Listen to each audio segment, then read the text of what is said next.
প্রশ্ন হলো, আল্লাহ তাআলা দয়ালু, তাহলে জাহান্নাম কেন? আল্লাহ তাআলা দয়ালু, তিনি আরহামুর রাহিমিন, তিনি রহমান রহিম, তিনি লতিফ, তিনি রউফ, তার ভিতরে অনেক মমতা মায়া। এত মমতা মায়া থাকলে তিনি আবার জাহান্নাম সৃষ্টি করলেন কেন? মানুষকে জাহান্নামে দিবেন? সুন্দর প্রশ্ন।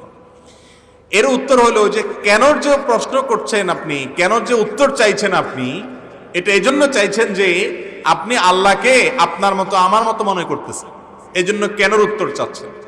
আল্লাহ তো আপনার আমার মতো না যে তিনি আপনার কাছে জবাবদিহিতি বাদ করতে বাধ্য বা তার সব কাজের রহস্য আপনি বুঝতে বাধ্য। দেখুন, জাহান্নামকে আল্লাহ রাব্বুল আলামিন সৃষ্টি করেছেন। আল্লাহ তাআলার নাম শুধু রউফ রহিম না, আল্লাহ তাআলা আরো নাম আছে। আল্লাহ তাআলার নাম আছে কাহ্হার, মহাপরাক্রমশালী, জব্বার, আজিজ। আল্লাহ তাআলার এই নামগুলো আছে যেগুলোতে তিনি মানুষকে পাপের জন্য প্রায়শ্চিত্তের মুখোমুখি করবেন, সেই কথাও আছে। শুধু রহমান রহিম আপনি এইটুকু দেখলেন, বাকিটা দেখলেন না। একজন মানুষের মধ্যে যেরকম মমতা থাকে, একইভাবে তার মধ্যে যেরকম রাগ ক্ষোভ থাকে, তার মধ্যে যেরকম শাস্তি দেওয়ার মানসিকতা থাকে, মহান রব্বুল আলামিনের রহমান রহিম যেরকম সিফাত এবং গুণ আছে, তার কাহার, জব্বার, আজিজ, মহাপরাক্রমশালী, মহাপাকড়াওকারী, এই গুণগুলো আছে। অতএব আপনি শুধুমাত্র একটা জেনেছেন আর একটা জানেন নাই, এই জন্য আপনার মধ্যে সংশয় আসছে।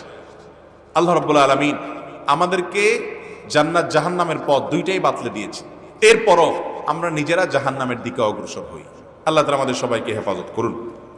এক ভাই প্রশ্ন করেছেন, আল্লাহ কেন মানুষকে পঙ্গু বা প্রতিবন্ধী করে সৃষ্টি করলেন?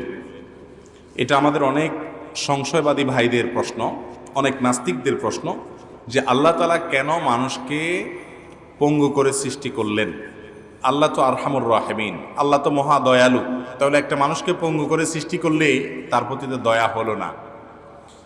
এর উত্তর হলো, সর্বপ্রথম কথা, আল্লাহ রাব্বুল আলামিনের কাজের রহস্য যদি আমরা প্রত্যেকটা তার কাজের রহস্য আবিষ্কার করে ফেলতে পারি, বুঝে ফেলতে পারি, তাহলে তাকে আর আমাদের থেকে আপনি আলাদা কি রাখলেন? আল্লাহ তো সৃষ্টিকর্তা, আমরা হলাম তার সৃষ্টি। আমাদের সাথে তার সম্পর্ক হলো, তিনি হলেন মালিক, আমরা হলাম দাস। শুধু সৃষ্টি না, আল্লাহর ক্ষুদ্রাতি ক্ষুদ্র সৃষ্টি, আমাদের চাইতে অনেক বড় বড় সৃষ্টি আছে, আমাদেরকে সম্মানিত করেছেন, ঠিক আছে, কিন্তু আমরা আল্লাহ তাআলার অতি তুচ্ছ এবং ক্ষুদ্র সৃষ্টি। তো এই সৃষ্টি হয়ে স্বয়ং স্রষ্টা তথা আল্লাহ রাব্বুল আলামিনের প্রতিটা কাজ কেন করেছেন, তার রহস্য যদি আমি বুঝে যাই, তাহলে সেক্ষেত্রে তার সাথে আমার আর কোনো পার্থক্যই থাকলো না। আল্লামা ইকবাল বলেছেন, জু সমঝ মে আ গই ও ফির খোদা ক্যোঁ কর হুয়া। যাকে আপনি বুঝে ফেলেছেন, পরিপূর্ণ রপ্ত করে ফেলতে পেরেছেন, আপনার বুদ্ধির আওতায় এনে ফেলতে পেরেছেন, সে আবার কিভাবে আল্লাহ হয়? আল্লাহ তো তিনি, যাকে আপনি দেখে, যাকে আপনি বুঝে, যার সমস্ত নির্দেশগুলোর রহস্য আবিষ্কার করে কোনো কুল কিনারা করতে পারবেন না, তিনি না আল্লাহ? ঠিক না বেঠিক? ভাই, একজন মালিক আর একজন তার অধীনস্থ কাজের লোক। মালিক তার কাজের লোককে অর্ডার করে, এই কাজটা করো, ওই কাজটা করো। সবসময় মালিক কোন কাজটা কি জন্য করতে বলেছেন এটা কিন্তু অধীনস্থ লোকটা বুঝে না, তার বুঝে আসে না। ঠিক না বেঠিক? এরকম অনেক সময় হয় যে সে হয়তো বলে যে স্যার এটা কেন করবেন, তখন স্যার ধমক দিয়া বলে, তোমাকে করতে বলছি করো, তুমি সবকিছু বুঝবা না। কারণ মালিকের মাথায় যত জিনিস থাকে, একজন সাধারণ চাকর বা কর্মচারী, অধীনস্থ মানুষ, কাজের লোক, তার মাথায় তত কিছু থাকে না। অনেক সময় অধীনস্থ লোকটার কাছে মনে হয় এটা একটা অযৌক্তিক কাজ করতেছে স্যার, কিন্তু স্যার জানেন সেটা যৌক্তিক নাকি অযৌক্তিক। ঠিক না বেঠিক? তো একজন দুনিয়ার সাধারণ মালিক আর তার অধীনস্থ মানুষের মধ্যে যদি এরকম পার্থক্য হয়, অধীনস্থ যদি সবকিছু মালিকের নির্দেশের রহস্য বুঝতে না পারে, তাহলে আমরা সৃষ্টি হয়ে আল্লাহ তাআলার সব কিছুর রহস্য বুঝে যাব, এটা কোনোদিন সম্ভব না। এই চেষ্টাটা আমরা এজন্য করি যে আমরা মনে করি যে আল্লাহ বোধহয় আমাদেরই মতো। এই জন্য আমাদের যেরকম প্রত্যেকটা কাজের রহস্য আমরা বুঝে ফেলতে পারি, আমরা আশা করি আল্লাহ এটা কেন করেছেন, ওইটা কেন করেন নাই, সেটা মনে আমাকে বুঝে ফেলতে হবে। আপনি কে আল্লাহর নির্দেশের, আল্লাহর নিষেধের রহস্য, আল্লাহর সৃষ্টির রহস্য আপনি উদ্ধার করে ফেলতে পারবেন সব দিক থেকে? আপনি আল্লাহর একটা সাধারণ সৃষ্টি মাত্র, কিভাবে সম্ভব? একটা ছোট বাচ্চা অনেক কিছু করতে চায়, কিন্তু মা বাপ করতে দেয় না, আছে না? না এরকম ছোট বাচ্চারা অনেক কিছু করতে চায় না? মোমবাতি যখন ধরাবেন আগুন জ্বলবে, লাল টুকটুকে আগুন, বাচ্চারা সেগুলো ধরতে চায়, মা বাপরা ধরতে দেয় না। ঠিক না বেঠিক? কেন দেয় না? মা বাপ জানেন এটা ধরলে ওর হাত পুড়ে যাবে, ক্ষতি হবে। ওই বাচ্চা কিন্তু জানে না, 2 বছরের 1.5 বছরের বাচ্চা, সে কিন্তু বুঝে না। সে মনে করে এত সুন্দর লাল টুকটুকে জিনিসটা ধরলে বোধ হয় শান্তি আর শান্তি, এই জন্য সে ধরার চেষ্টা করে। মা বাপ যদি বাধা দেয় কান্না শুরু করে দেয়, এবং কান্নার মধ্যে বিদ্রোহের ভাব থাকে। বিদ্রোহের ভাব বুঝেন তো? মানে অভিযোগ, নালিশের সুর থাকে যে আমাকে দিচ্ছে না কেন আমার মা বাপ। বাপখানা এমন থাকে যে আমার মা বাপ এত অমানুষ, এত অমানবিক আচরণ করছে, এত অবিচার করছে, নির্মম, যে আমি একটু এই লাল টুকটুকে জিনিসটাকে ধরে একটু শান্তি পাবো, ওনারা আমাকে বাধা দিচ্ছে, কোনোভাবেই ধরতে দিচ্ছে। তো একটা শিশু, সে তার বাবার সব কাজের রহস্য বুঝতে পারে না। তার বাবা জানে কোনটা তার জন্য কল্যাণের, কোনটা তার জন্য অকল্যাণের। ঠিক তেমনি ভাবে আল্লাহ রাব্বুল আলামিন কোন বান্দাকে কষ্টে রেখেছেন, কাউকে সুখে রেখেছেন। কোনটার পেছনে কি রহস্য লুকায়িত আছে সব কিছু আমাদের দ্বারা বুঝে যাওয়া সম্ভব না, এটাই হলো বাস্তবতা। আপনি যদি সব কিছুর রহস্য বুঝে যান, তাহলে সেক্ষেত্রে আপনি তো আল্লাহর যে নলেজ, আলেমুল গায়েব, তিনি সেই রকম নলেজ আপনার হয়ে গেল। এটা কোনোদিনই সম্ভব হবে। আমাদের কাছে এই সমস্ত প্রশ্ন এই জন্যই আসে, আমাদের মনে প্রশ্নগুলো শয়তান বা সংশয়বাদীরা, নাস্তিকরা এই জন্যই আনে যে এগুলোর মাধ্যমে আল্লাহর প্রতি সন্দেহ সংশয় তৈরি হবে। যখন এই সংশয়গুলো আসবে, নিজেকে জিজ্ঞাসা করবেন, তুমি কে, আমি কে? আল্লাহর একটা ক্ষুদ্রাতি ক্ষুদ্র সৃষ্টি, আল্লাহ রাব্বুল আলামিনের কি বিশাল বড় বড় সৃষ্টি আছে, এগুলো সব তার সৃষ্টি। সেই মহান রব্বুল আলামিন তিনি কোন কাজটা কেন করেছেন? একটা মানুষকে হাসাচ্ছেন, আরেকজনকে কান্নার মধ্যে রাখছেন। তাকে কান্নার মধ্যে রাখছেন, এই কান্নার পেছনে কি লুকায়িত আছে তিনি ভালো জানেন। আমরা সবকিছু বুঝে উঠতে পারবো না, এটাই হলো বাস্তবতা। যদি আপনি বলেন না আমি সবকিছু বুঝে যাব, তাহলে আপনি আল্লাহকে আপনার মতো মনে করলেন, একজন মানুষের মতো মনে করলেন যে তার সবকিছু আমি বুঝে যাব, যেটা কোনোদিনই সম্ভব নয়। একজন বিজ্ঞানী, তিনি কোনো একটা জিনিস আবিষ্কার করেছেন। আমরা সাধারণ মানুষ যারা সায়েন্সের ছাত্র না, আমরা তার এই আবিষ্কারের অনেক কাজের বাহ্যিক উপকরণের, বাহ্যিক অনেক জোড়াতালির যৌক্তিকতা এবং কারণ রহস্য আমরা বুঝি না, কিন্তু আমরা জানি অবশ্যই কোন একটা কারণ আছে যেটা তিনি আবিষ্কার করছেন, তিনি জানেন। ঠিক না বেঠিক? তো আল্লাহ রাব্বুল আলামিন তো মহান সৃষ্টিকর্তা, ওই সাধারণ বিজ্ঞানী তো আমার মতো মানুষ, তারটা যদি আমি বুঝতে না পারি সব ক্ষেত্রে, আল্লাহ রাব্বুল আলামিনের সমস্ত কাজের রহস্য আমাদের বোঝা সম্ভব সব সময় নয়। যে ব্যক্তি আল্লাহ রাব্বুল আলামিন যাকে পঙ্গু করে রেখেছেন, তাকে যদি পঙ্গু করে রেখে তার বিনিময়ে সবরের তৌফিক দিয়ে তাকে যদি আল্লাহ তাআলা জান্নাত দেন, এটা কি তার জন্য লস প্রজেক্ট হলো না লাভের প্রজেক্ট হলো? সামান্য সময়ের কষ্ট, অনন্ত অসীমকালের সুখ। ঠিক না বেঠিক? আপনি তখন বলবেন, তাহলে যে ব্যক্তিকে আল্লাহ তাআলা পঙ্গু করেননি, তাকেও আল্লাহ তাআলা পঙ্গু করে এই নেয়ামতটা দিতেন। তাকে আল্লাহ তাআলা অন্য কোনো নেয়ামত দিয়েছেন, বিবেক দিয়েছেন, সুস্থ সবল দিয়েছেন, বানিয়েছেন এবং তৌফিক দিয়েছেন তাকে ভালো পথে আসার। কঠিন পরীক্ষায় তাকে ফেলেননি, তার প্রতি আল্লাহর অন্য কোনো অনুগ্রহ আছে।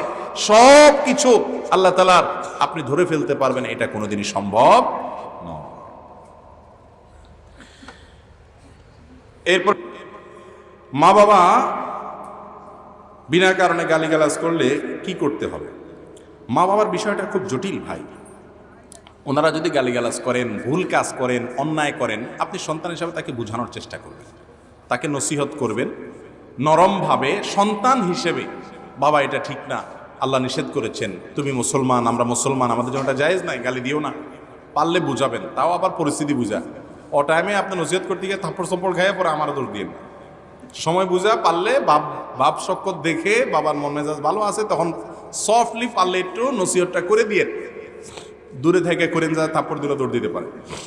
আর যদি কোনো আলেমকে দিয়ে পারেন যে আমার বাপের এই চরিত্রটা আছে, খতিব সাহেবরে বললেন মসজিদে যায়, হুজুর এই জুমায় একটু মুসলমান গালিগালাজ দেয়, বাপ মা ছেলে মেয়েদের গালিগালাজ করে, কথায় কথা, এগুলোর বিরুদ্ধে একটু আজকে একটু দিয়েন সাইজ করে। তো খতিব সাহেব একটু দিবে ভালো করে, বুঝছেন নি? তো বিভিন্নভাবে আলেমন আমাদেরকে নসিহত করাবেন, কিন্তু খবরদার, আপনার বাপ মা যদি ভুল কাজও করে, আপনি সংশোধন করতে গিয়ে শাসন করার দুর্ব্যবহার করার, ধমক দেওয়ার, বেয়াদবি করার ইখতিয়ার আপনার। আল্লাহ বলেছেন ওয়াইন জাহাদাকা আন তুশরিকা বিল্লাহ, তোমার মা বাপ যদি তোমাকে শিরিক করতে জোর করে, জবরদস্তি করে, অন্যায় করতে বলে, ফালা তুতিআহুমা, তাদের কথা শুনবা না।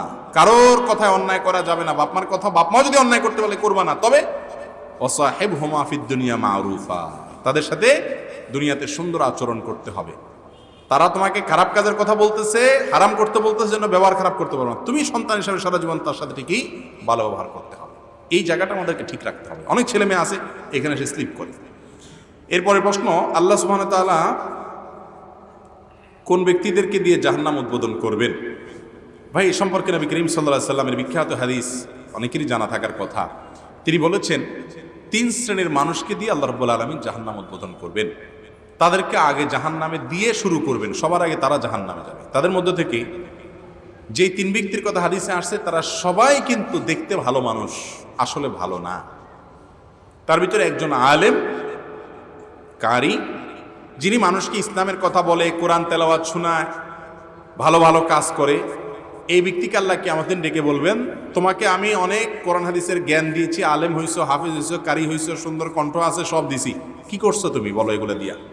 সে বলবে, আল্লাহ আমি কোরআন পড়ছি, মানুষকে শুনাইছি, ইসলামের ওয়াজ নসিহত করছি, আমি আপনাকে খুশি করার জন্য করছি। আল্লাহ বলবেন, না, তুমি মিথ্যা কথা বলতেছ, তুমি আমাকে আমার সন্তুষ্টির জন্য করো না, তুমি করছো মানুষের কাছ থেকে বাবা পাবা, লাইক পাবা, ভিউ পাবা, দুনিয়ার ধান্দা।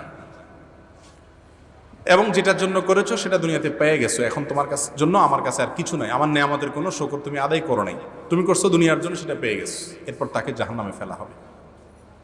আর আরেক ব্যক্তিকে ডাকা হবে, ডেকে বলা হবে, তোমাকে আমি অনেক সম্পদ দিয়েছিলাম, কি করেছো? সে বলবে, আল্লাহ আপনার দেওয়া সম্পদ দিয়ে আমি মসজিদ, মাদ্রাসা, গরিব দুঃখী, ওয়াজ মাহফিল, ভালো ভালো কাজে দান সৎকার করছি, অনেক টাকা দিছি।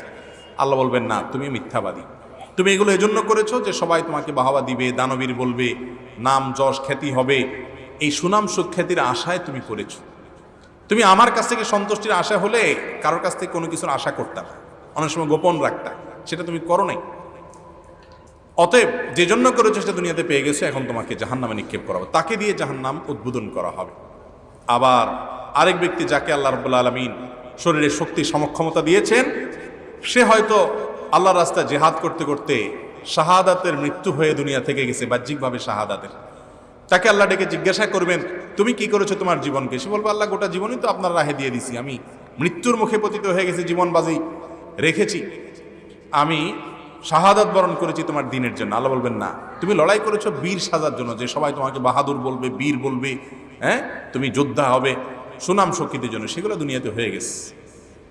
এরপরে তাকে জাহান্নামে নিক্ষেপ করা হবে। এই 3 জন ব্যক্তিকে সর্বপ্রথম জাহান্নামে ফেলা হবে। এখান থেকে বোঝা যায়, আমরা যারা ভালো ভালো কাজ করি, আল্লাহ ভালো ভালো কাজ করার তৌফিক দেয়। যারা খারাপ কাজ করে বা ভালো কাজ করার তৌফিক পায় না, তাদেরকে তাচ্ছিল্য না করে আমার আমলটা কতটুকু আমি সেফে রাখতে পারতেছি, কতটা আমি নিরাপদ রাখতে পারতেছি, কোনো রিস্কের মধ্যে পড়ে যাচ্ছে কিনা, সেই হিসাবটা আমাদের বেশি কষা দরকার। ঠিক না বেঠিক? অনেক লোক আছে নিজে একটু ভালো হলে আর দুনিয়ার অন্য মানুষকে মানুষ মনে করে না, অহংকার করে। অহংকার করার কোনো কিছু নাই ভাই। আমল করার পর সেটা যেন নষ্ট না হয়। বিশেষ করে এই যুগে তো ফেসবুকের এই যুগে, সোশ্যাল মিডিয়ার এই যুগে, ভালো কোনো কাজ করব আর ফেসবুকে সেলফি তুলে ছবি দেবো না, এটা তো হয় না। লাইকের আশায়, কমেন্টের আশায়, ভিউর আশায় এই ধান্দায় করি আমরা। আমি সহ আল্লাহ তাআলা আমাদের সবাইকে এই ভয়াবহ জায়গা থেকে হেফাজত থাকার তৌফিক দান করুন। আমার জন্য দোয়া করবেন, আল্লাহ যেন ওয়াজ নসিহত করতেছি যেন আল্লাহর খুশির জন্য করার তৌফিক দান করেন, যেন ব্যক্তি স্বার্থ, দুনিয়ার ধান্দা যেন না থাকে। আমি ইখলাসের দোয়া চাই, ওরা আমাদের জন্য, সবার জন্য আপনারা দোয়া করবেন, আপনাদের জন্য দোয়া করি। আল্লাহ তাআলা আমাদের সবাইকে এই ভয়াবহ ফিতনা থেকে বেঁচে থাকার তৌফিক দান করুন। এরপরে প্রশ্ন হলো, আস-সুন্নাহ ফাউন্ডেশন, এরপরে প্রশ্ন হলো, আমাদের সমাজে এটাও প্রচলিত আছে যে স্বামী স্ত্রী সহবাসের পর ফরজ গোসল না করে কোনো কিছু স্পর্শ করা যাবে না, রান্না করাও যাবে না, এই বিষয়ে জানতে চাই। দেখুন, স্বামী স্ত্রী সহবাসের পর গোসল যত দ্রুত সম্ভব করে ফেলতে হবে, দেরি করা যাবে না। বিশেষ করে পরবর্তী ওয়াক্তের নামাজ বা যেই নামাজটা তার এখনো বাকি আছে, সেই নামাজ পড়ার জন্য সময় থাকতে গোসল করে নামাজ পড়তে হবে। যদি কোনো কারণে গোসল দেরি করে, তাহলে সেক্ষেত্রে গোসল করা ছাড়া মহিলারা রান্নাবাড়া করতে পারবে না, কোনো কিছু কুটাকাটি করতে পারবে না, কোনো কিছু স্পর্শ করতে পারবে না, এমন কোনো কথা নাই। এই মাসআলাগুলো বেশিরভাগ মহিলাদের বিরুদ্ধে আমরা ফিট করি, ভুয়া মাসআলা, যে গোসল ফরজ হয়েছে এখন কোনো কিছু করা যাবে না গোসল করা ছাড়া। আরে ভাই, যদি গোসল করা ছাড়া কোনো কিছু করা না যায়, রান্না বাড়া এই জাতীয় কথা বলতেছি আমি, এরকম যদি কিছু করা না যায় তাহলে পুরুষটার বিরুদ্ধে ফতোয়া দেন, কিন্তু পুরুষটার বিরুদ্ধে ফতোয়া দেয় না। ফতোয়া সব কার বিরুদ্ধে হয়? ওই বেচারি মহিলার বিরুদ্ধে। শাশুড়িরা ফতোয়া দেয়, ননদরা ফতোয়া দেয়, জালরা ফতোয়া দেয়। ঠিক না? ঠিক, এগুলো ভুল। গোসল ফরজ হলে দ্রুত গোসল করা উচিত, কিন্তু গোসল আমি আধা ঘন্টা পরে, 1 ঘন্টা পরে, 2 ঘন্টা পরে করব, এখন সময় আছে আমার হাতে, তারপর নামাজ পড়বো, এটা যদি কেউ করতে চান সেটাও তিনি করতে পারেন। উত্তম হলো এরকম করতে চাইলে একটু উজু করে নেবেন, তারপর অন্য যে কোনো কাজ করবেন বা ঘুমাবেন। বিশেষ করে রাতে অনেক সময় দেখা যায় ঠিক আছে ফজর ডাক দিয়ে গোসল করবো, করেন, কিন্তু আপনি এই যে ঘুমাবেন 2-4 ঘন্টা, একটু উজু করে নিয়ে ঘুমাইলে সেটা ভালো। উজু ছাড়াও যদি ঘুমান গুনাহ হবে না, হয়তো উত্তমের খেলাফ হলো, জাস্ট এইটুকু। তো এটা নিয়ে আমাদের মা বোনদেরকে অনেকে কষ্ট দেয় এবং নানান কথা শোনায়, ভুল মাসআলা বলে, এটা ঠিক না। বরং নারী পুরুষ সকলের জন্য একই মাসআলা যে গোসল ফরজ হলে দ্রুত গোসল করাটা ভালো। গোসল করা ছাড়া গৃহস্থলী কাজ বা দুনিয়ার অন্য কোনো কাজ করাতে শরীয়তে সরাসরি হারাম বা নিষেধাজ্ঞা আছে, গুনাহ হবে, এরকম কোনো কিছু না, জাস্ট উত্তম না। এই ওযু করে তারপরে করলে সেটাও জায়েজ। কমপ্লেক্সের একজন ডোনার হতে চাই, কি করতে হবে? বিস্তারিত পরিকল্পনা একটু বলুন। আসুন্নাহ ফাউন্ডেশন কমপ্লেক্স গড়ে তোলার যে পরিকল্পনার কথা আমরা বিভিন্ন সময় জানিয়েছি, এর মাধ্যমে আমাদের উদ্দেশ্য হলো মূলত একটা জীবন্ত মসজিদ তৈরি করা। বহু ভালো মসজিদ, আদর্শ মসজিদ এদেশে আছে, সারা দুনিয়াতে আছে। মসজিদগুলোতে শুধুমাত্র 5 ওয়াক্ত নামাজ আমরা পড়ি, অথচ মসজিদ থেকে আমাদের প্রিয় নবী সাল্লাল্লাহু আলাইহি সাল্লাম বহু ভালো কাজ করেছে। একটা মসজিদের এরিয়াতে যত গরিব মানুষ হবে, মসজিদ কমিটির লোকেরা ইমাম সাহেবের নেতৃত্বে, তত্ত্বাবধানে, এলাকার মান্যগণ্য লোকদের তত্ত্বাবধানে এবং তাদের পারস্পরিক সহযোগিতার মাধ্যমে এলাকার সমস্ত গরিবদের তালিকা মসজিদে থাকতে পারে। বিভিন্ন অকেশনে তাদেরকে মসজিদ থেকে উদ্যোগ নিয়ে সবার সহযোগিতা নিয়ে সহযোগিতা করা যেতে পারে। কোনো মসজিদ এরিয়াতে স্বামী স্ত্রীর মধ্যে, কোনো দম্পতির মধ্যে মনোমালিন্য তৈরি হয়েছে, অথবা এমনি সাধারণ একজন মানুষের সাথে একজনের ঝগড়া তৈরি হয়েছে, গন্ডগোল হয়েছে, মসজিদ থেকে উদ্যোগ নিয়ে বিনয়ের সাথে, আন্তরিকতা দিয়ে, ভালোবাসা দিয়ে, হাসি মুখ নিয়ে তাদের মধ্যে যে বিবাদ আছে সেটাকে দূর করে তাদেরকে এক করার চেষ্টা করবে। এই কাজগুলো মসজিদ করবে। আরো হাজারো ভালো কাজ মসজিদ থেকে হতে পারে। যুবকদের বিনোদনের ব্যবস্থা, বিভিন্ন রকমের আয়োজন, শিশুদের জন্য বিভিন্ন রকমের আয়োজন, নারীরা তাদেরকে আমরা সবসময় ভুলে থাকি, তাদেরকে দিন শেখার জন্য বিভিন্ন ব্যবস্থা করে দেওয়া, অ্যারেঞ্জমেন্ট করে দেওয়া, তাদের বিভিন্ন সুযোগ সুবিধা করে দেওয়া এবং ভালো কাজে তাদেরকে সামিল করা, এই আয়োজনগুলো মসজিদ থেকে হতে পারে। এরকম একটা জীবন্ত মসজিদ আমরা করতে চাই। মসজিদ শুধু নয়, মসজিদের পাশাপাশি এই কমপ্লেক্সে একটা হাসপাতাল গরিব দুঃখীদের জন্য, অভাবী মানুষের জন্য থাকতে পারে। বিশেষ করে যারা দিনের উপরে চলতে চান, আমরা সবসময় বলি সার্কেল মেনটেন করা ছাড়া আখিরি জামানায় ফিতনা সংকুলে এই সময় ঈমান বাঁচানো সম্ভব না, তাকওয়ার উপরে চলা সম্ভব না, সবসময় সম্ভব না, এখন আরো কঠিন, কারণ চতুর্দিকে শুধু ফিতনার হাতছানি। এই সময়টাতে ঈমানের উপরে চলার জন্য যে সার্কেল দরকার, দিনদারদের সাথে সম্পর্ক এবং রিলেশন দরকার, কানেকশন দরকার, কোঅপারেশন দরকার, পারস্পরিক একটা সংযোগ থাকা দরকার। এটা কিভাবে হবে? আপনি নিজে ভালো, আপনার পাশে ফ্ল্যাটের মানুষ হারামে লিপ্ত, সেখান থেকে মিউজিকের আওয়াজ আসছে আপনার বাচ্চার কানে, সে এমনি খারাপ হচ্ছে।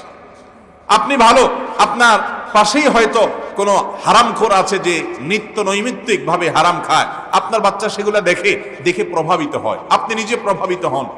চাইলেও আমরা ভালো হতে পারছি না। এর জন্য দরকার পরিবেশ। আমরা চাই আসুন্নাহ ফাউন্ডেশন কমপ্লেক্সে আল্লাহ যদি তৌফিক দেন, এমন একটা পরিবেশ গড়ে তোলার, যেখানে মানুষ জুমার দিন সারাদিনের জন্য আসবে। বিভিন্ন জায়গা থেকে, ঢাকার বিভিন্ন জায়গা থেকে গাড়ি দিয়ে মানুষকে আনা নেয়া করা হবে। সেখানে সারাদিন থাকবেন, জুমা পড়বেন, আলোচনা শুনবেন, প্রশ্ন উত্তর করবেন, দিনী বিষয়ে জিজ্ঞাসা করবেন এবং তারা দিনের অপর অংশে সেখানকারই সুন্দর এবং সুস্থ বিনোদনের স্পটগুলোতে একটু সময় কাটাবেন। এর মাধ্যমে একটা ফ্যামিলির সাথে অন্য ফ্যামিলির বন্ডিং গড়ে উঠবে, সম্পর্ক গড়ে উঠবে, পরিচয় হবে, কথার আদান প্রদান হবে, ভাব বিনিময় হবে, মত বিনিময় হবে। শিশুরা আরেকটা ভালো শিশু দেখবে, দিনদার শিশু দেখবে, যে শিশু ভিতরে কোরআনের চেতনা আছে, যার ভিতরে নবী করিম সাল্লাল্লাহু আলাইহি সাল্লামের আদর্শ মানার গুরুত্ব, এর শিক্ষা তার ভিতরে আছে। এরকম শিশুদেরকে অন্য শিশুরা দেখবে, তাদের মতো হওয়ার চেষ্টা করবে, ভালো কিছু শিখবে। একটা ভালো সার্কেল দেওয়া, সোসাইটি দেওয়া। আজকাল তারা দিনের পথে চলতে চান, বিনোদনের জন্য কোথাও যাওয়ার সুযোগ নেই, গান বাজনা, হারামে যে ছড়াছড়ি, সেখানে নিজেকে বাঁচাতে পারেন না, সন্তানদেরকে নিয়ে যাওয়ার মতো পরিবেশ নেই। এরকম আরো বহুবিধ কর্মকাণ্ড দরকার। আধুনিক মানের একটা দ্বীনি শিক্ষা প্রতিষ্ঠান দরকার, যেখানে এ যুগের সমস্ত চ্যালেঞ্জ মোকাবেলা করার মতো স্কলার এবং আলেম তৈরি করা হবে। আর এছাড়া সারা দেশে বিভিন্ন সেবামূলক যে কার্যক্রম আসুন্নাহ ফাউন্ডেশনের আছে, এই সবগুলোর কেন্দ্র হিসাবেও আসুন্নাহ ফাউন্ডেশন কমপ্লেক্স বা আসুন্নাহ ফাউন্ডেশন ইসলামিক সেন্টার, এটা থেকে মৌলিকভাবে আমরা গড়ে তুলতে চাই। অনেক বড় কাজ, অনেক বেশি প্রয়োজন, আল্লাহর খাজানায় কোনো অভাব নাই। আপনারা দোয়া করবেন আল্লাহ রাব্বুল আলামিন আমাদের সবার সমস্ত নেক স্বপ্নগুলো যেন আমরা পূরণ করে যেতে পারি, তৌফিক আল্লাহ তাআলা আমাদেরকে দান করুন। এরপরে প্রশ্ন হলো, আমার কয়েকজন বন্ধু আছে তারা প্রায় সময় মানব সেবা করে কিন্তু তারা নামাজ পড়ে না, তাদের সেবা আল্লাহ তাআলা গ্রহণ করবেন কি না? ভাইরা আমার, আল্লাহ তাআলার কাছে আপনি যে কোনো আমলের বিনিময় পেতে হলে সর্বপ্রথম শর্ত হলো আপনার মধ্যে ঈমান থাকতে হবে। কি থাকতে হবে ভাই? ঈমান থাকতে হবে। ঈমান থাকার পর যে কোনো ভালো কাজ যদি আপনি ইখলাসের সাথে করেন, ইখলাস মানে কি? শুধু আল্লাহর কাছ থেকে বিনিময়ের আশা করেন, অন্য কোনো ধান্দা না থাকে, এবং সেই কাজটা যদি আপনি সুন্নত অনুসরণ করে করেন, নবী করিম সাল্লাল্লাহু আলাইহি ওয়াসাল্লামের হাদিস এবং সুন্নাহর আলোকে করেন, এই তিনটা শর্ত থাকলে আপনার যে কোনো আমল আল্লাহ কি করবেন? কবুল করবেন। এখন একজন ব্যক্তি সে ঈমানদার, হয়তো নামাজের ত্রুটি গাফিলতি আছে, সে দেশে যদি সেবামূলক কাজ করে, মানব সেবা করে, মানুষের উপকার করে, ত্রাণ দিয়ে বেড়ায় এবং অভয় মানুষের পাশে দাঁড়ায়, অসুস্থ ব্যক্তির শুশ্রূষা করে, তাকে সেবা দেয়, চিকিৎসা দেওয়ার চেষ্টা করে, হেল্প করে, সহযোগিতা করে, তাহলে তার এই ভালো কাজগুলোর বিনিময়ে আল্লাহর কাছে সে পাবেন ওই যে তিন শর্ত যদি থাকে, ঈমান যদি থাকে, আল্লাহর কাছ থেকে বিনিময়ের আশা যদি থাকে, এবং আল্লাহ নবী সাল্লাল্লাহু আলাইহি ওয়াসাল্লামের পদ্ধতির বাইরে গিয়ে যদি না করে, হারামে যদি লিপ্ত না হয়, সুন্নাহকে অনুসরণ করে, আল্লাহ কবুল করবেন। কিন্তু কথা হলো, নামাজই যদি না পড়েন আর শুধু সেবার কাজ করেন, তাহলে ব্যাপারটা কিরকম হলো আমি বলি। আপনার কাছে লবণ আছে, আপনার কাছে পানি আছে, আপনার কাছে হলুদ মরিচ আছে, আপনি এইগুলা সবগুলা গোলাইলেন, গোলাইলে তরকারির মতো কিছুটা হতে পারে, কিন্তু মূলত তরকারি হবে না যদি সবজি না থাকে। হবে? পাতিলে সবজি নাই, আলুও নাই, সিমও নাই, লাউ নাই, কোনো প্রকার সবজি নাই, কিন্তু আপনার কাছে সব রকমের মশলা আছে। মনে করেন আপনার কাছে পেঁয়াজ আছে, মরিচ আছে, রসুন আছে, আদা আছে, হলুদ মরিচ আছে, লবণ পানি আছে, তেলও আছে, সব কিছু আছে। আপনি পাতিলে সব দিয়ে নাড়লেন, কিছু একটা হবে এটা, কিন্তু তরকারি হবে না। ঠিক না ঠিক? কারণ আসলটাই নেই। আর আপনার কাছে যদি শুধু তরকারিটা থাকে, তাহলে সেক্ষেত্রে তেল নাই, মরিচ নাই, কোন দিক থেকে ত্রুটিপূর্ণ তরকারি হবে হয়তো।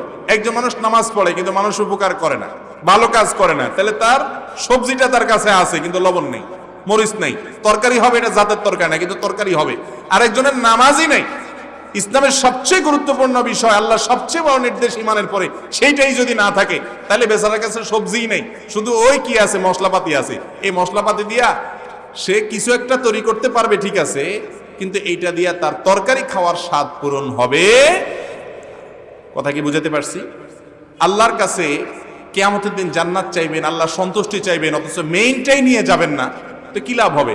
আল্লাহ যদি বলেন ঠিক আছে সেবা করছো, তার জন্য এই যে তোমার সওয়াব নিয়ে যাও, লবণ মরিচ এটা সেটা নিয়ে যাও, কিন্তু আসলটা পাবা না, তাই কোন লাভ আছে? এগুলার কোনো লাভ নাই। এই জন্য সেবামূলক যারা কাজ করছেন, যেটুকু করছেন ভালো কাজ জন্য তাদেরকে অ্যাপ্রিসিয়েট করতে হবে, উৎসাহ দিতে হবে। ভালো কাজ করছেন, ভালো কথা, কিন্তু এর চেয়ে গুরুত্বপূর্ণ কাজ নামাজ। এখন আপনি নামাজ যে ভালো কাজ, এটা আপনি আজকের সমাজে মানুষকে বোঝাতে পারবেন না যে নামাজের মধ্যে কি ভালো আছে।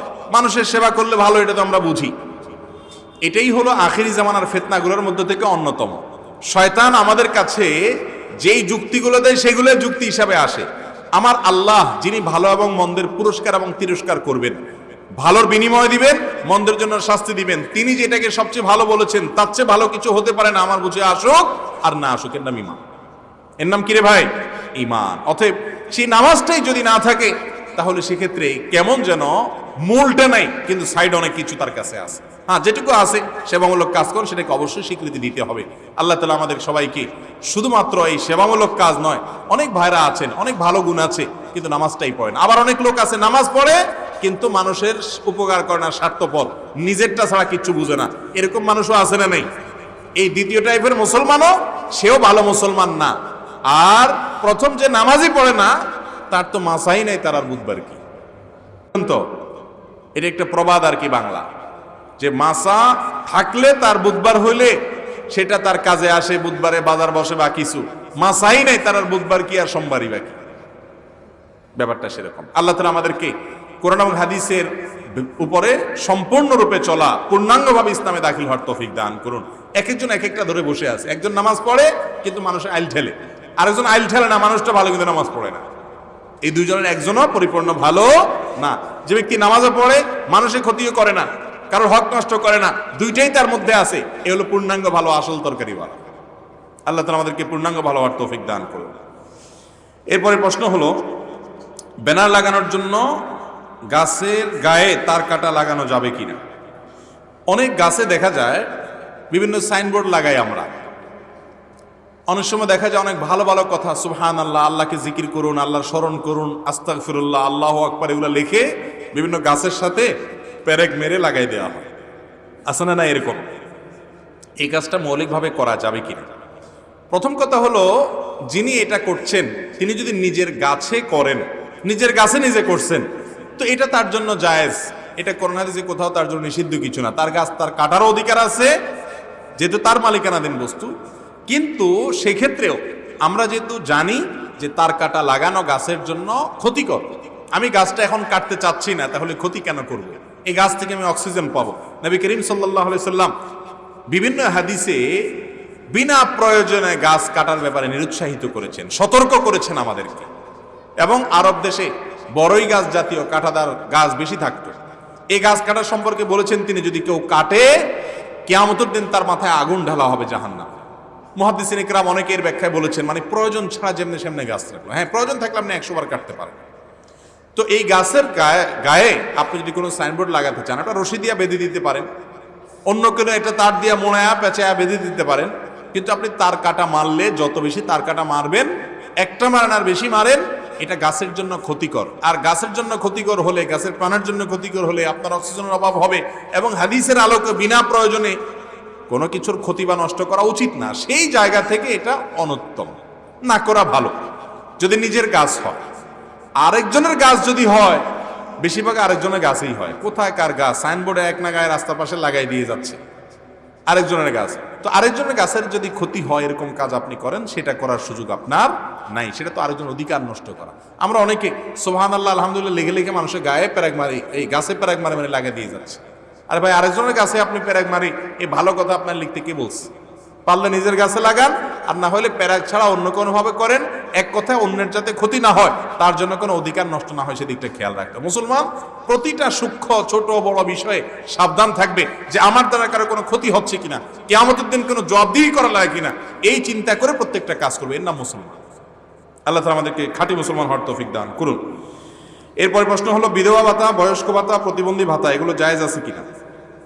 বিধবা ভাতা, বয়স্ক ভাতা বা প্রতিবন্ধী ভাতা সরকার তরফ থেকে যদি দেয়া হয়, তাহলে সেক্ষেত্রে এগুলো নেওয়া জায়েজ আছে কিনা?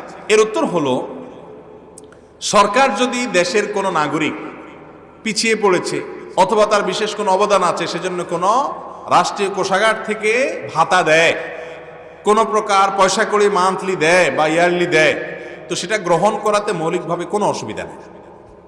আপনাকে রাষ্ট্রীয় কোষাগার থেকে সহযোগিতা দেওয়া হলো, আপনি বয়স্ক হয়ে গেছেন, এখন চলতে ফিরতে পারেন না, আপনি বিধবা হয়ে গেছেন, আপনার অসুবিধা হয় সংসার চালাতে, আপনাকে সহযোগিতা দেওয়া হচ্ছে। এটা তো আর যাকাতের টাকা থেকে দিচ্ছে না, অতএব এটা আপনার জন্য নেওয়া জায়েজ আছে। কিন্তু এটা নেয়ার জন্য যদি সুনির্দিষ্ট কোনো শর্ত থাকে, আমি জানি না কোনো শর্ত আছে কিনা, মেম্বার সাহেবরা ভালো বলতে পারবে। যদি শর্ত থাকে যে বয়স্ক ভাতা পেতে হলে কি কি শর্ত লাগবে, বিধবা পেতে হলে কি কি শর্ত লাগবে, সেই শর্তগুলো যদি না থাকে, এরপরও আপনি মিথ্যা যদি শর্তগুলো আছে লেখা আদায় করেন, তাহলে আপনার জন্য গুনাহ হবে। এটা আপনার জন্য জায়েজ হবে না। কথা কি বুঝাতে পারছি? যে শর্তগুলো আছে সেগুলো থাকতে হবে, থাকলে আপনি খেতে পারেন, কোনো অসুবিধা নেই। আপনি সেটা খাওয়ার ক্ষেত্রে কোনো হেজিটেশন করার দরকার নাই, কারণ এটা উপহারের মতো, বড় কর্মে, এটা জাকাতের জিনিস না যে আমার হয়তো এটা না হলেও চলে, আমার জন্য নেওয়া জায়েজ আছে কিনা। আপনি নিতে পারেন, তবে যদি কোনো শর্ত থাকে সেই শর্তগুলো পূরণ করে আপনাকে নিতে হবে। আপনি যদি মিথ্যা লেখেন, শর্ত নাই তাও লিখছেন শর্ত আছে, তাহলে এই 2 নম্বরই করে। অনেক সময় দেখা যায় না যে বিধবা ভাতা খাচ্ছে অথচ স্বামী বেঁচে আছে না? নেই? অনেক মেম্বার সাহেবের বউ ভাতা খাইতেছে, মেম্বার সাহেব বেঁচে আছে, পত্রিকা বিভিন্ন সময় লেখা আছে না? নেই? তো শুধু মেম্বার সাহেবের কথা না, মেম্বার সাহেব হোক আর ভোটার সাহেব হোক, সব সাহেবরাই বেশিরভাগ ক্ষেত্রেই 2 নম্বরই করার চান্স পেলে আমরা আগায় যাই। ওই যে আল্লাহর ভয় নাই, ইমান দুর্বল, হারামকে না করার মতো ইমানি শক্তি নাই।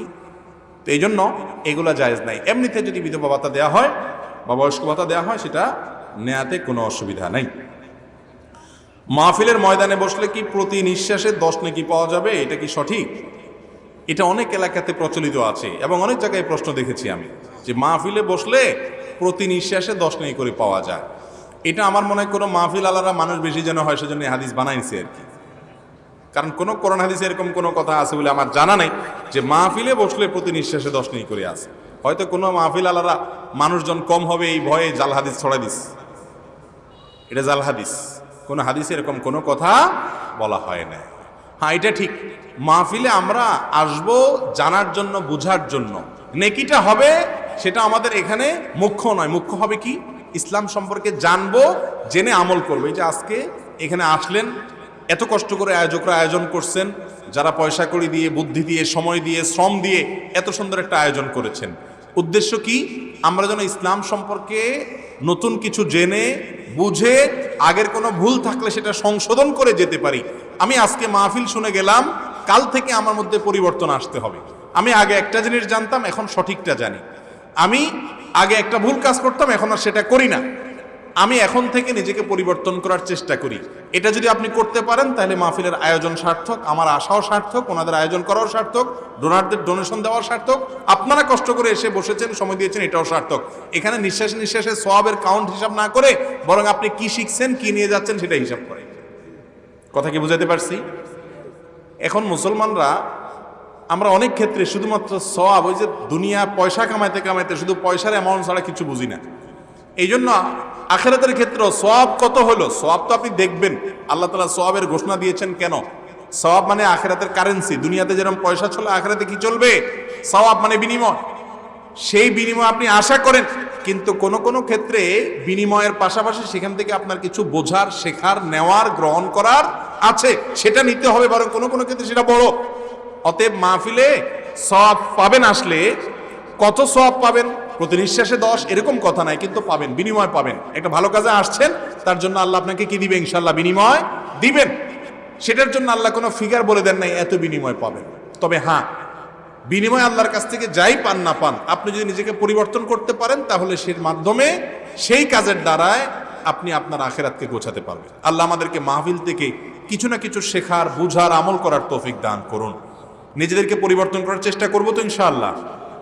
মাহফিল থেকে যাওয়ার পর হিসাব মিলাবেন, কি শিখলাম, নতুন করে কি জানলাম, কি বুঝলাম, প্রত্যেকটা পয়েন্ট থেকে, এবং সেটা নিজের আমলে, জীবনে আমল আনার চেষ্টা করবেন, ভাববেন, কল্পনা করবেন। আল্লাহ আমাকে আপনাকে সবাইকে তৌফিক দান করুন। কসরের নামাজের একামত আছে কিনা, কসরের নামাজ জামাতে পড়া যাবে কিনা? যদি কোনো মানুষ সফরে থাকে, কয়েকজন থাকেন সফরে, তাহলে তারা কয়েকজন মুসাফির হলে একামত দিয়ে জামাতের সাথে তারা নামাজ পড়বেন। কসরটা জামাতের সাথে হতে পারে, কোনো অসুবিধা নেই, বরং হওয়াটাই উচিত। 5 জন 4 জন বা 2 জন আছেন, দুজন সফরে গেছেন, তাহলে একজন ইমামতি করবেন, একজন মুক্তাদি হবেন, 2 রাকাত নামাজ পড়বেন।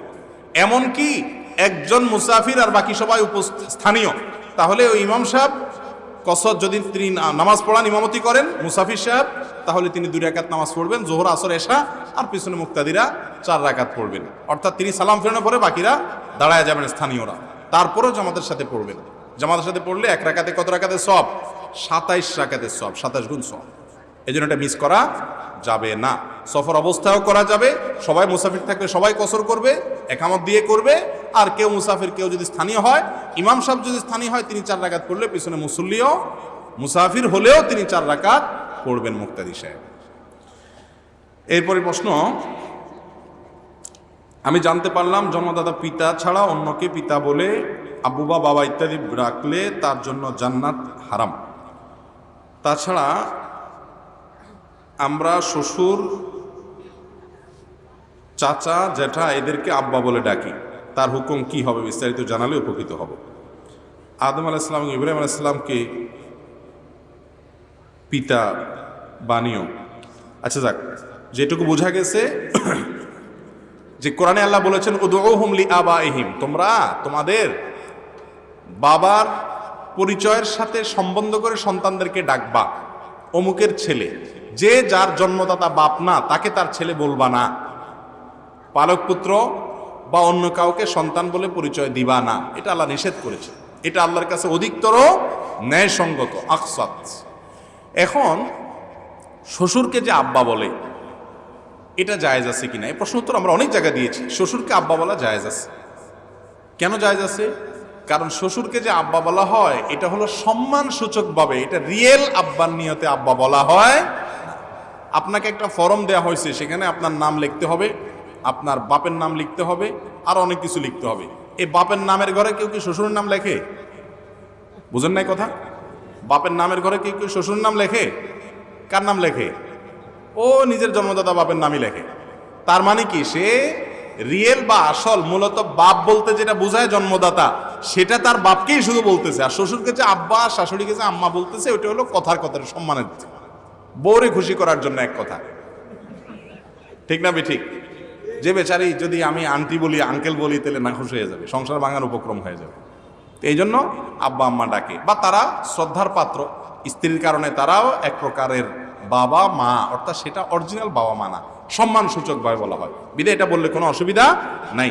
ইব্রাহিম আলাইহিস সালামকে আল্লাহ রাব্বুল আলামিন যে বলেছেন মিল্লাতে আবিকুম ইব্রাহিম, তোমাদের বাবা ইব্রাহিমের মিল্লাত, এখানেও বাবা বলতে অবশ্য অনেক মুফাসসিরগণ বলেছেন আরব জাতিকে বলা হয়েছে, কারণ তার সন্তানদের মধ্যে পরবর্তীতে আরবদের জন্ম হয়েছে, তাদের আদি পিতা সেই হিসাবে। আবার অনেক মুফাসসিরগণ গোটা মুসলিম মিল্লাতকে এখানে শামিল করেছেন। যেটাই হোক না কেন, তিনি আমাদেরকে জন্মদাতা পিতা হিসাবে আল্লাহ তাআলা উল্লেখ করেন নাই, তিনি আদর্শের পিতা বা আদি পিতা, সেই হিসাবে আল্লাহ তাআলা পিতা হিসাবে উল্লেখ করেছেন। এই জন্য আমাদের বাপের ঘরের জায়গায় আমরা ইব্রাহিম আলাইহিস সালামের নাম লিখি না, আমাদের বাপের নাম লিখি। ঠিক না ভাই? ঠিক। বিধায় এরকম বাপ মা ডাকলে অসুবিধা নাই। যেটা অসুবিধা সেটা হলো বেশিরভাগ ক্ষেত্রে পালক পুত্রের ক্ষেত্রে। একজন ছেলেকে আপনি পালন করছেন, লালন করছেন, মেয়েকে লালন পালন করছেন, এবার তার সমস্ত কাগজপত্রে সবকিছুতে সামাজিকভাবে তাকে পরিচয় করাচ্ছেন যে আমার ছেলে, আমার মেয়ে, সবাই জানে অমুকের ছেলে, অমুকের মেয়ে, আসলে তার ছেলে না, ছেলে আরেকজন। এইটা হলো নাজায়েজ। কথা কি বুঝাতে পারছি? এরপরে প্রশ্ন হলো, রাত 12টার পর এশার নামাজ পড়া যাবে কিনা?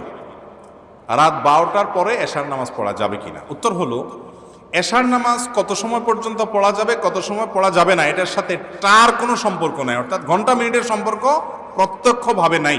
ঘন্টা মিনিটের সাথে আপনি পরে যুক্ত করে হিসাব বের করতে পারেন, কিন্তু মূলত হিসাবটা ভিন্ন জায়গায়। সেটা কোথায়? এশার নামাজ রাতের 1/3 সময়ে এর মধ্যে পড়া হলো উত্তম এবং সুন্নাহ। 1/3 মানে 3 ভাগের 1 ভাগ। এই 3 ভাগটা কিভাবে করবেন? সূর্য কয়টায় ডুবছে আজকে, আর ফজরের ওয়াক্ত কখন হবে, ফজরের আজান শবে সাদেক কখন হবে, সারির শেষ সময় হবে কখন, এই দুইটা টাইমকে এক করবেন।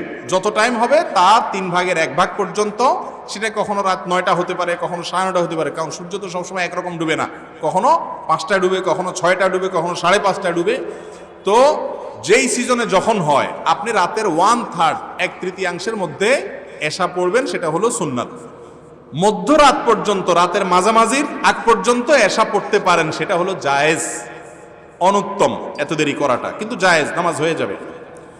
আর মধ্যরাত কিভাবে ভাগ করবেন? ওই যে সূর্য যদি 5:30টায় ডুবে, আবার শোবে সাদেক বা ফজরের ওয়াক্ত সেটা যদি ধরেন 4:30, 5টা, 5:20 হয়, 15তে হয়, কথার কথা, তাহলে এই পুরো টাইমকে দেখবেন কয় ঘন্টা হয়েছে, তার অর্ধেক করবেন। অর্ধেক করলে কখনো রাত 12টা হবে, কখনো রাত কম হইতে পারে, বেশিও হইতে পারে, 12টার সাথে সম্পর্ক না। ওই টাইমে নামাজ শেষ করবেন, যে আদা আছে কিনা। সাধারণত 12টার কাছাকাছি থাকে। আর 12টার পরেও যদি এশা পড়েন আপনি, আদাই হয়ে যাবে, কিন্তু সেটা খুবই অনুত্তম কাজ।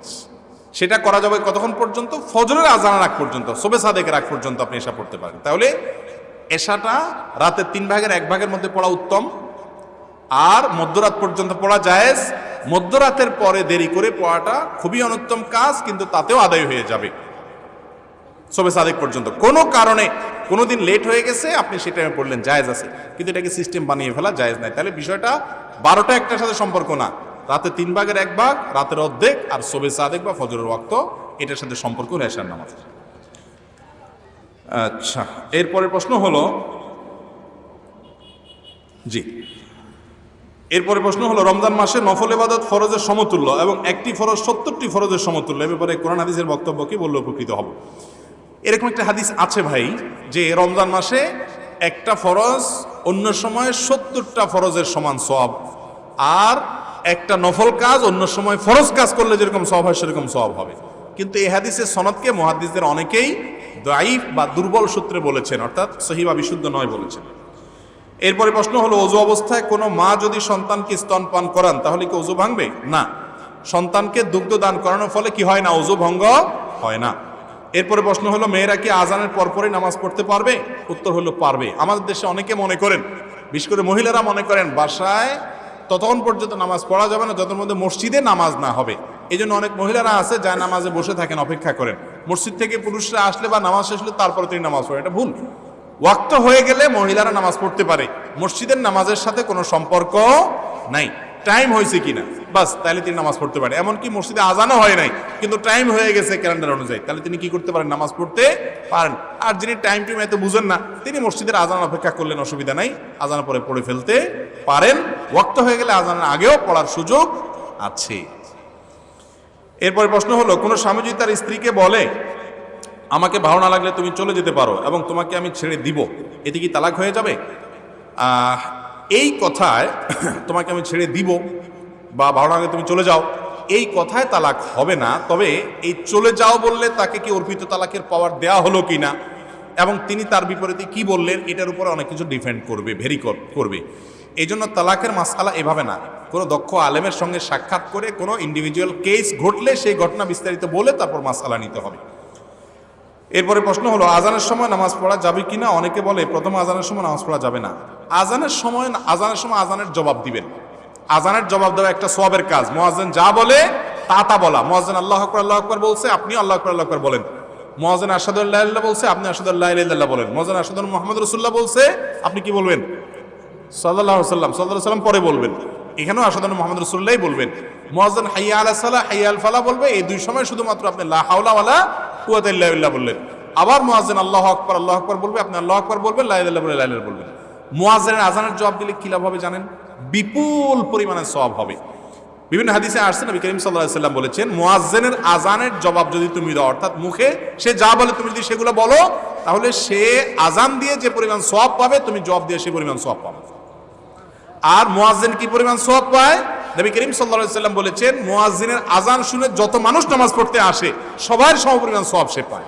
তাহলে আপনি যদি জবাব দেন তাহলে সেই পরিমাণ সওয়াব পাইলে কি পরিমাণ সওয়াবের সুযোগ আপনার তৈরি হচ্ছে। একজন বোন এই মাসআলা শোনার পর, এই ফজিলতের কথা শোনার পর আমাকে বললেন, হুজুর আমি হারাম শরীফের আজান যখন হয় ডাইরেক্ট রেডিওতে, আমি সেটা শুনে ওইটার জবাব দেওয়ার চেষ্টা করি, কারণ হারাম শরীফের মুয়াজ্জিনের আজান শুনে হাজার হাজার লাখ মানুষ নামাজ পড়ে, তাহলে সেখানকার নামাজের সওয়াব যেন আমি পাই। এটা হলো ইমানদারের কাজ, যে বেশি মোর সওয়াব অর্জন করার জন্য চেষ্টা করবে। তাহলে আজানের জবাব দেওয়াটা ভালো কাজ। এই জন্য যখন আজান হবে তখন আপনি নামাজের নিয়ত না করে জবাব দিবেন, জবাব দেওয়া শেষ এরপর নিয়ত করবেন। কোনো কারণে যদি মনে হয় না আমি এত দেরি করতে পারবো না, ব্যস্ততা আছে, তো নামাজ পড়ে ফেলছেন, তাতে কোনো অসুবিধা হবে না। আমাদের বাইরে এক মহিলা সবার সাথে ভালো সাজে, একে অপরের সাথে ঝগড়া লাগানোর চেষ্টা করে, কুবুদ্ধি দেয়, কি করণীয় বলবেন প্লিজ আমাকে। এটা মহিলা না, পুরুষদের মধ্যে রোগ আছে, এটার নাম হলো চগলখোর। এটার নাম কি ভাই? চগলখোর। কুটনামি করে যে, এই কুটনামি করা মানুষের সংখ্যা আমাদের সমাজে বেশি। উপর দিয়া তেল দিবে আপনার কাছে আইসে, ভাই আপনার মতো মানুষ হয় না, এসেই আরে আপনার যার সাথে শত্রুতা আছে তার কথা বদনামি করবে আপনার কাছে, আবার তার কাছে গিয়া একই চরিত্র ধারণ করবে, বলবে আরে সে কি মানুষ নাকি? মানুষ তো আপনি একমাত্র। তো এই টাইপের মানুষকে বলা হয় চগলখোর। জঘন্য একটা চরিত্র এটা আমাদের অনেকের মধ্যে আছে, আল্লাহ মাফ করুন। বরং আপনার কাজ হবে মানুষের কাছে গিয়ে তার প্রশংসা না করে, পারলে তার ত্রুটিটা বলেন সুন্দর করে, যাতে সে সংশোধন হতে পারে। সেই হিম্মত না থাকলে অন্তত কুটনামি করবেন না, একজনের সাথে আরেকজন লাগালাই করবেন না। এর বদনামি হের কাছে, হের বদনামি এর কাছে, এর কথা গিয়ে ওর কাছে লাগানো, ওর বদনামি এর কাছে গিয়ে লাগানো। এই চগলখোর জান্নাতে যাবে না। লা ইয়াদখুলুল জান্নাতা নাম্মাম। এই চগলখোরকারী এবং মানুষের কথা লাগালাইকারী জান্নাতে যায় না।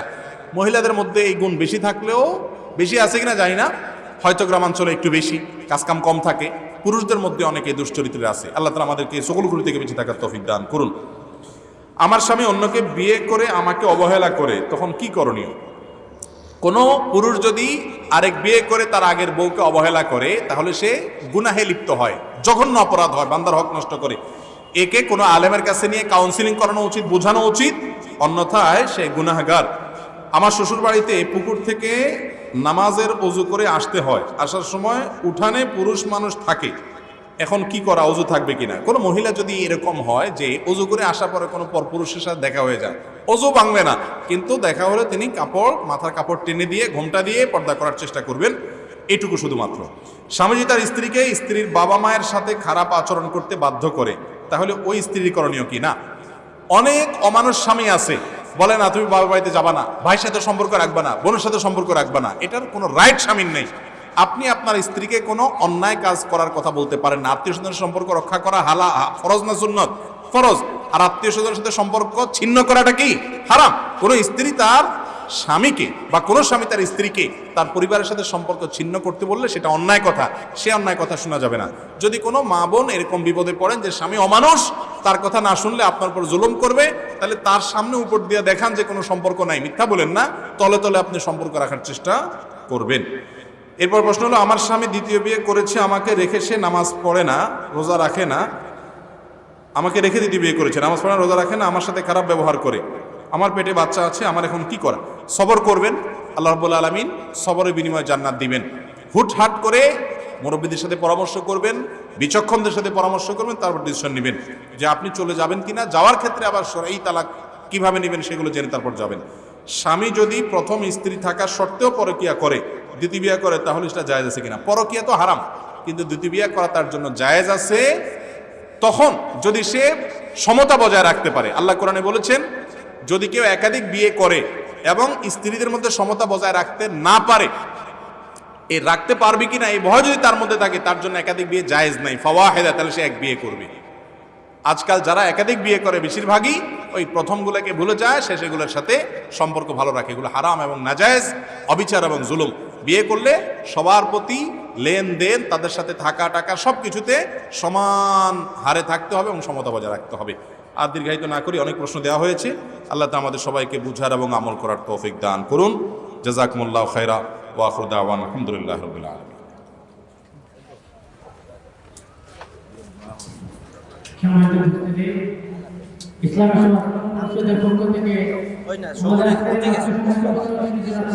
ভাই আপনারা একটু বসেন, একটু বসেন, একটা মিনিট একটু বসেন, একটা মিনিট একটু বসেন, একটু বসেন, একটু বসেন, একটু বসেন। ভাই আমি এখনো উঠি নাই তো, আপনারা এক মিনিট বসেন, বসেন। জি, মাইকে বলবেন না আমি বলবো? জি ভাই, মসজিদ আপনার মাহফিল কর্তৃপক্ষের অনুরোধ যে এই মাহফিলটা আয়োজন করতে তাদের অনেক খরচ হয়েছে। আপনারা যারা আসছেন, সময় দিয়েছেন, ওয়াজ শুনতে তো পয়সা খরচ হয় না, কিন্তু পয়সা খরচ করেও তো দেখাইতে হয় যে আমি আল্লাহকে খুশি করার জন্য সময়ও দিছি, পয়সাও দিছি। কিছু কিছু চেষ্টা করা যাবে না ইনশাআল্লাহ? হ্যাঁ, কোথায় বালতি? কই বালতি কই? ভাই একটু কিছু কিছু করে আপনারা দিয়ে যান। আপনারা এশার নামাজ কোথায় পড়বেন? চলে যাচ্ছেন, এখানে জামাত হবে না? ভাই জামাতের সাথে নামাজ যদি না পড়েন, ওয়াজ শুনে কি লাভ হলো? যাদের ওযু নেই ওযু করেন, যাদের ওযু আছে তারা জামাতের জন্য দাঁড়ায় যান, এখানে জামাত করে তারপরে যাবেন। আর বালতি নিয়ে তাড়াতাড়ি ভলান্টিয়ার